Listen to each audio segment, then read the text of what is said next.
He stands at the edge of a barren and ravaged orchard, looking up from the base of a gentle rise to where the man hangs from a wooden cross.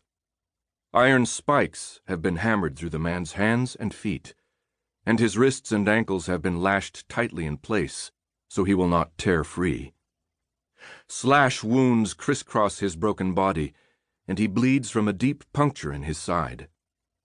His head droops in the shadow of his long, lank hair, and the rise and fall of his chest as he breathes is shallow and weak.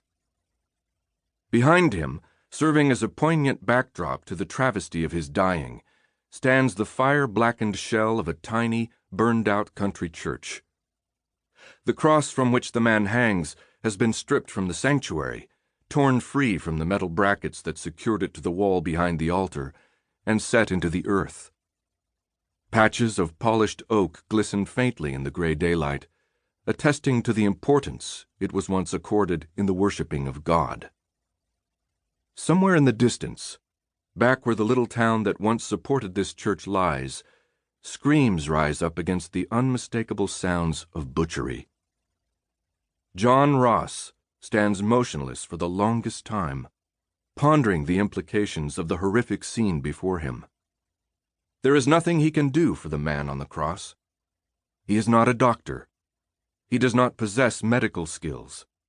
His magic can heal and sustain only himself and no other. He is a knight of the word, but he is a failure too. He lives out his days alone in a future he could not prevent. What he looks upon is not unusual in the post-apocalyptic horror of civilization's demise, but is sadly familiar and disturbingly mundane. He can take the man down, he decides finally, even if he cannot save him. By his presence, Ross can give the man a small measure of peace and comfort. Beneath a wintry sky that belies the summer season, he strides up the rise to the man on the cross.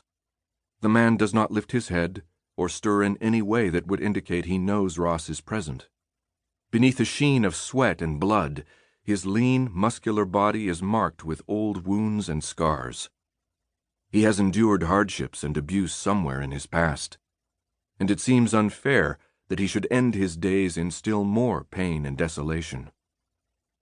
Ross slows as he nears, his eyes drifting across the blackened facade of the church and the trees surrounding it. Eyes glimmer in the shadows, revealing the presence of feeders. They hover at the fringes of his vision and in the concealment of sunless corners, waiting to assuage their hunger. They do not wait for Ross. They wait for the man on the cross. They wait for him to die so they can taste his passing from life into death, the most exquisite, fulfilling, and rare of the human emotions they crave. Ross stares at them until the light dims in their lantern eyes, and they slip back into darkness to bide their time. A shattered length of wood catches the knight's attention, and his eyes shift to the foot of the cross. The remains of a polished black staff lie before him, a staff like the one he carries in his hands. A shock goes through him. He stares closely, unable to believe what he has discovered. There must be a mistake, he thinks. There must be another explanation. But there is neither.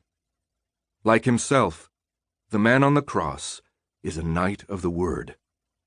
He moves quickly now, striding forward to help, to lower the cross, to remove the spikes, to free the man who hangs helplessly before him. But the man senses him now, and in a ragged, whispery voice says, "Don't touch me." Ross stops instantly, the force of the other's words and the surprise of his consciousness bringing him to a halt. "They have poisoned me," the other says. Ross draws a long, slow breath and exhales in weary recognition. Those who have crucified this knight of the word have coated him in a poison conjured of demon magic. He is without hope.